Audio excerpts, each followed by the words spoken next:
નમસ્કાર મિત્રો, અમુક સમય પહેલાં આપણે જો આપણા આધાર કાર્ડમાં મોબાઈલ નંબરને લિંક કરવો છે અથવા તો એને અપડેટ કરવો છે તો આપણે આધાર સેન્ટર જવું પડતું હતું અથવા તો આપણે પોસ્ટ ઓફિસે પણ આ કામ કરી શકતા હતા, પણ ત્યાં આપણે લાંબી લાઈનો લાગતી હતી અને ટાઈમની બરબાદી થતી હતી તો પણ એ કામ થતું ન હતું.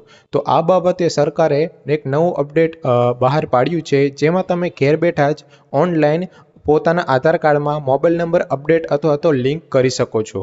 તો એ માટે એક પ્રોસેસ છે. એ પ્રોસેસને જોવા માટે તમારે અમારો આ વિડીયો એન્ડ સુધી જોવો પડશે અને પસંદ આવે તો લાઈક અને ચેનલને સબસ્ક્રાઈબ જરૂર કરજો. તો ચાલો શીખીએ કઈ રીતે તમે ઘરે બેઠા મોબાઈલ નંબર લિંક કરી શકો છો. સૌથી પહેલાં તમારે તમારા મોબાઈલ ફોનમાં જે પણ બ્રાઉઝર યુઝ કરતા હોય અહીંયા સર્ચ કરી લેવાનું છે IPPB, જે અહીંયા તમને દેખાઈ રહ્યું છે. મેં ટાઈપ પણ કરેલું છે. તો અહીંયા તમને પહેલા નંબરની વેબસાઇટ મળી જશે, ઇન્ડિયા પોસ્ટ પેમેન્ટ બેંક. એના પર ક્લિક કરી દેવાનું છે. જેવું અહીંયા ક્લિક કરશો તો તમને ડાબી બાજુએ 3 લાઇન્સ દેખાશે. સિમ્પલ ત્યાં તમારે ક્લિક કરી દેવાનું છે.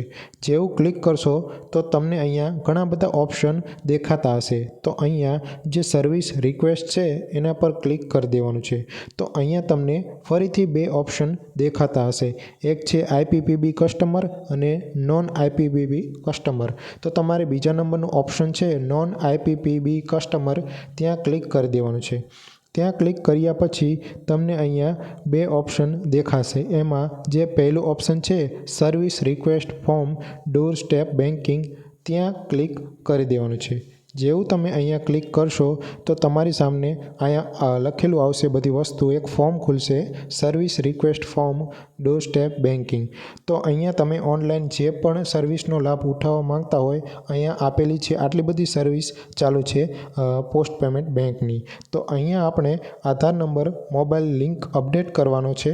તો અહીંયા ક્લિક કરી દેવાનું છે આ ઓપ્શન પર અને નીચે આવી જવાનું છે. હવે નીચે અહીંયા આવશો તો તમને આટલી વિગતો તમારે ભરવાની છે. તો સ્ટેપ બાય સ્ટેપ હવે હું તમને સમજાવીશ કે કઈ કોલમમાં કેવી રીતે શું ડિટેલ ભરવાની છે. તો સૌથી પહેલાં આપણે એક ઓપ્શન આવશે, એના પર ક્લિક કરી દેવાનું છે. જેવું અહીંયા ક્લિક કરશો તો તમે તમારા નામની આગળ મિસ્ટર લગાવો છો, મિસિસ લગાવો છો, શું લગાવો છો એ સિલેક્ટ કરી લેવાનું છે. તો ફર્સ્ટ ઓપ્શન મેં અહીંયા MR મિસ્ટર લખી દીધું છે, સિલેક્ટ કરી દીધું છે. પછી બીજા નંબરની જે કોલમ છે અહીંયા તમારે તમારું ફર્સ્ટ નેમ એટલે કે તમારું શરૂઆતમાં જે આધાર કાર્ડ પ્રમાણે નામ આવે છે એ લખવાનું છે અને લાસ્ટ નેમ જે પણ આધાર કાર્ડમાં આવે છે એ લખવાનું છે. પછી અહીંયા તમને પૂછે છે મોબાઈલ નંબરમાં, તો તમારે જે મોબાઈલ નંબર લિંક કરવો છે એ અહીંયા નાખવાનો છે અથવા તો અપડેટ કરવા માંગો છો એ અહીંયા નાખવાનો છે. તેના પછી તમારે ઈમેલ ID પૂછવામાં આવે છે. તો તમારે જે પણ ઈમેલ ID યુઝ કરતા હોય એ અહીંયા ફિલ કરવાનું છે. તેના પછી અહીંયા તમને એડ્રેસ પૂછવા માંગે છે. તો તમારું જે એડ્રેસ છે આધાર કાર્ડમાં એ જ એડ્રેસ અહીંયા પહેલી લાઇનમાં નાખવાનું છે અને થોડું એડ્રેસ બાકી બચે છે તો એ બીજા અહીંયા પર લાઇનમાં નાખી શકો છો. અને પછી અહીંયા પિનકોડ પૂછે છે. તો અહીંયા તમારે તમારો પિનકોડ નાખી દેવાનો છે. ધારો કે મેં અહીંયા મારો પિનકોડ નાખી દીધો છે. તો પછી અહીંયા તમારે સિલેક્ટ ઓપ્શન પર ક્લિક કરવાનું છે. તો તમારા જે નજીકની પોસ્ટ ઓફિસ હશે એ અહીંયા આવી જશે. તો મેં અહીંયા પર રાજકોટનું જ છે. તો આ પહેલું ઓપ્શન બીજા નંબરનું છે મેં અહીંયા સિલેક્ટ કરી લીધી છે. તો ઓટોમેટિક બાકીની જે ડિટેલ છે એ અહીંયા તમારી સામે ઓટોમેટિક ફિલ થઈ જશે, ભરાઈ જશે. તો પછી અહીંયા પૂછે છે એની સ્પેસિફિક રિક્વેસ્ટ. તો અહીંયા તમારે મોબાઈલ નંબર આધાર કાર્ડ સાથે લિંક કરવો છે તો લખવાનું છે આધાર મોબાઈલ નંબર લિંક. અને જો અપડેટ કરવા માંગતા હોય તો સિમ્પલ અહીંયા અપડેટ પર ક્લિક કરી દેવાનું છે અને અહીંયા એગ્રી પર ક્લિક કરી અને અહીંયા જે કેપ્ચા કોડ દેખાઈ રહ્યો છે સેમ આ કેપ્ચા કોડ તમારે અહીંયા દાખલ કરવાનો છે અને સબમિટ પર ક્લિક કરી દેવાનું છે. તો મિત્રો, જ્યારે તમારું ફોર્મ સબમિટ થઈ જશે તો આવું તમને સક્સેસ લખેલું નીચે આવશે, યોર રિક્વેસ્ટ કમ્પ્લીટ સક્સેસફુલી.